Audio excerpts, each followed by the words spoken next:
were not appreciated by the investigators. Furthermore, the data for toxicity only notes that feeding tubes were required in 40 to 50% of patients. We don't know how long they were in and how long they were in survivors. This is data that needs to be addressed.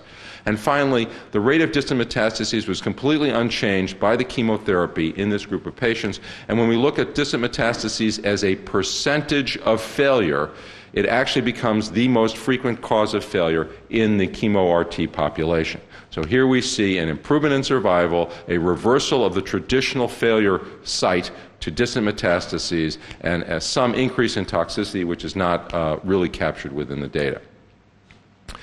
So induction chemotherapy gives you high-dose treatment with systemic exposure and transient toxicity. There's improved nutritional and performance status in the patients as the tumor regresses and they're able to eat and continue to eat. They don't have the kind of long-term toxicities of radiation. There's reduced tumor volume, which gives better preparation for definitive radiotherapy and improved function. This allows better speech and swallowing before the radiation begins, and there's established efficacy in resectable disease and organ preservation, improved survival, and you get an intermediate assessment of response and prognosis. You know whether the patient is going to respond or not. On the negative side, systemic toxicity is increased. Survival improvement may be site and stage related. Piriform sinus does worse than oropharynx generally, and larynx does not do as well as oropharynx as well. There is an increased duration of therapy, which results in a change in biology. So it takes 16 weeks to deliver an induction regimen with 3 cycles, or 20 weeks with 4 cycles, and this leads to some changes in biology which we need to be cognizant of as tumor repopulation becomes an issue. There is no improvement in local regional dose intensity, and up until this last 2 or 3 years, cisplatin PF was the only effective chemotherapy regimen. Chemoradiotherapy, on the other hand, gives you improved local regional dose intensity, shortened treatment time, efficacy in unresectable disease, organ preservation, and postoperative therapy, and we have very clearly good data supporting this. On the other hand, local toxicity is substantially increased. There is long-term toxicity that has not been well defined and includes esophageal stenosis and impaired swallowing and mortality from unrecognized toxicities. And let's make no mistake about it. If our radiation therapy colleagues tell us that this is less toxic, I challenge them to try and manage these patients without the kind of systemic narcotics and treatment that we require.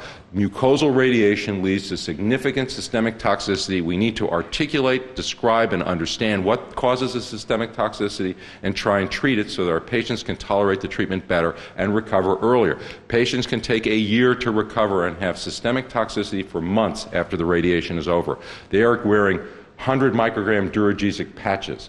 These are very, very intense treatments. If you dumb down the therapy and if you reduce the amount of systemic chemotherapy that you give, you have the opportunity to develop systemic resistance to the lower doses of treatment. There's really no acceptable standard. The assessment of response and prognosis is compromised, so you give a patient a large dose of therapy or a small dose of therapy, but you make that decision before you start the treatment, and there is no real basis to make an intensive versus a less aggressive regimen. And aside from larynx cancer, there is no effect on distant metastases in advanced disease. Sequential therapy is the use of induction chemotherapy followed by chemoradiotherapy followed by surgery. Induction chemotherapy gives us the opportunity to have high response rates, organ preservation, improved survival, and systemic treatment with a reduced tumor volume for better function and an intermediate assessment of response. Chemoradiotherapy then gives you increased local regional dose intensity and can be adjusted based on the response to induction therapy and the potential toxicity and prognostic factors, as well as the planned surgery for the patient.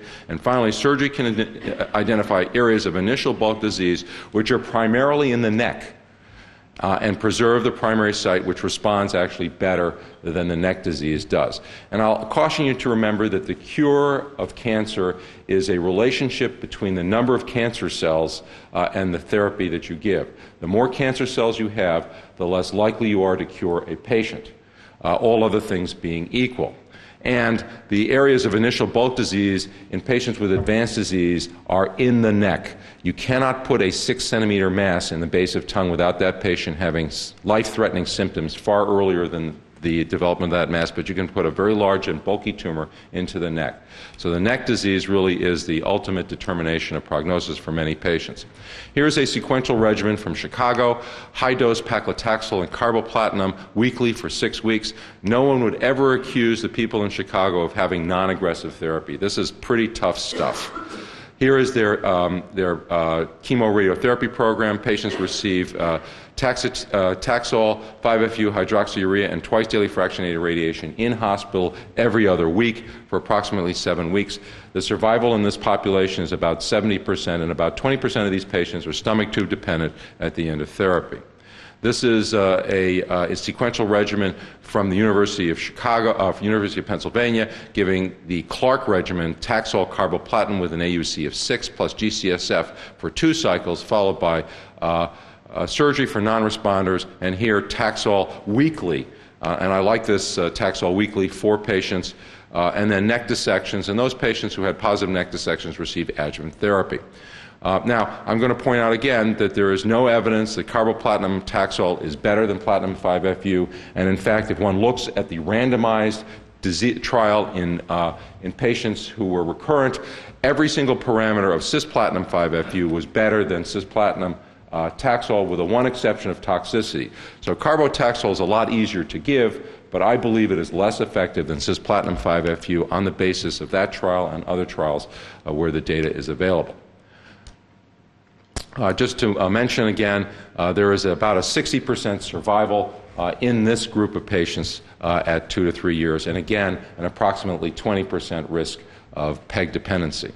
This is the Madrid trial presented by HIT and published in 2005. High-dose Taxol, platinum, and low-dose 5-FU compared to platinum 5-FU. Here, if patients were not robust responders, they underwent a neck dissection and then received boluses platinum with radiation and then salvage surgery for those.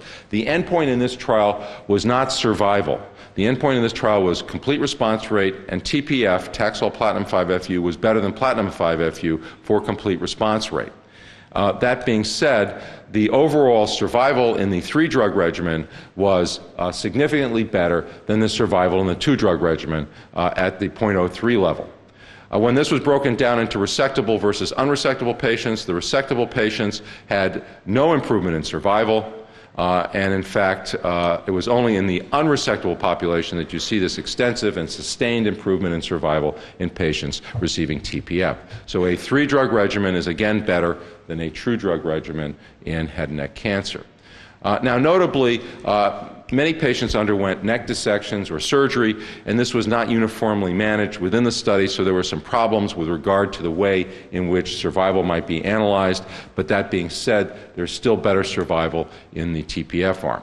Now, I would argue that the sequence of chemotherapy to chemoradiotherapy should be brisk and uninterrupted, and that this was not performed in this trial and many of the other trials in head and neck cancer that had induction chemotherapy.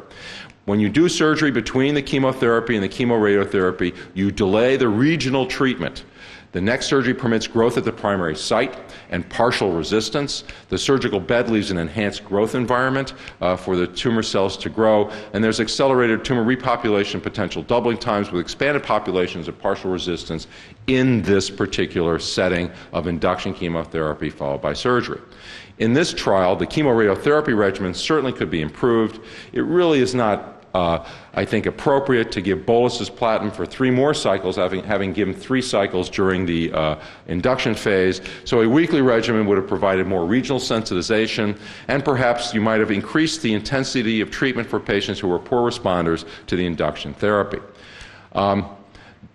If we think about tumor cell kinetics and look at response rate, what we see is when we compare 2 regimens, one of which has a lesser response rate than the other, you get a profound difference in the number of cancer cells. But once you stop the treatment at the same time, these cells grow at a much faster pace and repopulate on a relatively faster time frame than these cells, and patients die at essentially the same time. So although you may see a higher response rate, you will not necessarily see an improvement in progression-free survival or survival in this population when you do this. This means that this particular area is a critical time point in which to apply the next treatment. So by delaying radiation, which is a regional treatment, and allowing tumor cells to regrow in the primary site and also in the residual cells in the neck, this leads to an enhanced repopulation. This is the TAX-324 trial, which was completed 2 years ago. It's undergoing analysis at the present time. This is an international trial comparing Taxotere platinum and 5-FU to platinum 5-FU, and patients were treated with chemotherapy for 3 cycles and then underwent an examination for biopsy and then received carboplatin weekly with the radiation, followed by neck dissection. Here, carboplatin was given weekly because the toxicity profile allows you to give this drug at a fairly robust dose throughout the therapy, and patients are able to get good weekly sensitization. I don't have the data for this. The analysis is ongoing, and this will probably be available sometime over the summer for a full evaluation. In our own group of patients at Dana-Farber, where we treated 80 patients, we have a 90% 3-year survival in the TPF chemotherapy arm and a 70% 3-year survival in the PF chemotherapy arm. The vast majority of our patients are oropharyngeal cases, so they have a good prognosis, but clearly there is a marked improvement compared to our prior data with just BID radiation. I'd like to leave this part of the talk by stating that the taxanes plus PF are the most effective treatments, and TPF is the most effective combination regimen. TPF regimens engender less toxicity, both in the Vermorken EORTC trial and the Madrid HIT trial. The toxicity for Taxol platinum 5-FU and Taxotere platinum 5-FU is less than PF, and in our own trial that is true as well. And they improve survival in locally advanced cancers. TPF is an appropriate platform for curative therapy for the new molecularly targeted agents. Now, the advantage of sequential therapy is that you have this intermediate assessment of response, and this means that you can adjust the treatment based on the response to induction therapy, and you can ask the question, can chemoradiotherapy rescue non-responders to induction chemotherapy? And then using surgery to remove areas of initial bulk disease, again by trying to preserve the primary site. Here's a more intensive chemoradiotherapy program of carboplatin and Taxol weekly. This was from the University of Maryland. It's associated with about a 60% 2-year survival. This is a regimen that we did in patients who had poor prognosis based on response to induction with Taxotere and accelerated concomitant boost. This is associated with a 25% incidence of PEG or tracheostomy requirements in our patients and is quite toxic and scarring, but was quite effective. There's a 70% survival in this group.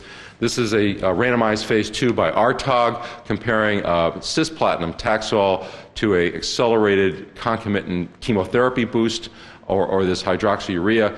The platinum Taxol and the hydroxyurea 5-FU data were presented by Dr. Forestier earlier yesterday, demonstrating that these 2 regimens were equivalent and highly effective. This is the Paradigm study, which we have initiated in the United States. This is a Taxotere platinum 5-FU regimen, 3 cycles. Responders go on to carbo and radiation, and non-responders get this accelerated concomitant boost treatment with attendant Taxotere. So we're adjusting the toxicity to non-responders, and we can justify the use of a more toxic regimen in patients who are not doing well with the induction.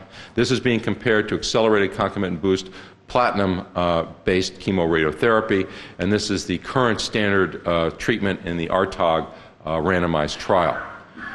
The SWOG is doing a trial in resectable oropharynx with TPF. Patients who respond go on to get bolus cisplatin and radiation. Non-responders get surgery. Again, 3 cycles of TPF really make me question why one would give a bolus, but this is a decision by the SWOG, and they're comparing this to their standard chemo RT. This is the University of Chicago phase 3 trial of sequential treatment. These are the 3 sequential trials ongoing: Taxotere platinum 5-FU versus Taxotere hydroxyurea 5-FU and BID radiation, and here again THFX treatment. This is the phase 2 trial from ECOG, which we saw yesterday from Dr. Forestier, and here we see 6 cycles of carboplatin Taxol plus C225 biopsy. If the biopsy is negative, the patient completes the course of chemoradiotherapy. If it's positive, they get rebiopsied at 5,000 centigrade, and if that's positive, they go off to surgery. If it's negative, they go on and complete the treatment. I'll point out that this is a very intensive regimen. and quite effective potentially in terms of the induction regimen, but I'll also note that this is more intensive than the unresectable treatment plan in ECOG, and it's somewhat, I think, of a disconnect that a more